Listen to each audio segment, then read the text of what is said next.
Bonjour et bienvenue pour notre grande première. Commençons sans tarder votre revue quotidienne de l'actualité. Première actualité.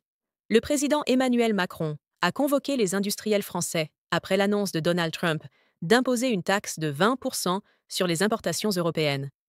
Macron appelle à la cohésion nationale et suggère une suspension temporaire des investissements aux États-Unis en guise de pression diplomatique. Cette mobilisation vise à défendre les intérêts économiques français tout en encourageant une réponse collective européenne. Deuxième actualité, Emmanuel Macron et Keir Starmer ont tenu une réunion bilatérale à Paris afin de mobiliser leurs alliés autour d'un soutien accru à l'Ukraine. Cette réunion reflète un tournant stratégique pour la défense européenne, les deux pays souhaitant renforcer les livraisons d'armement, la coordination humanitaire et le soutien à la reconstruction. L'initiative franco-britannique s'inscrit dans une volonté de leadership européen face à l'agression russe. Troisième actualité. La France et le Royaume-Uni proposent la création d'une force de réassurance, déployée en Ukraine dès la signature d'un accord de paix avec la Russie.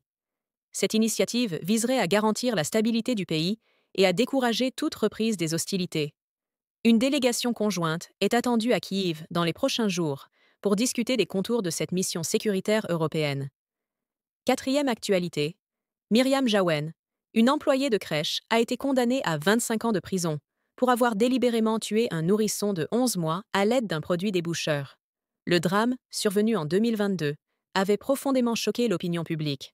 Le procès a révélé des défaillances dans le suivi psychologique de la prévenue et relance le débat sur les contrôles dans les structures de la petite enfance. Cinquième actualité.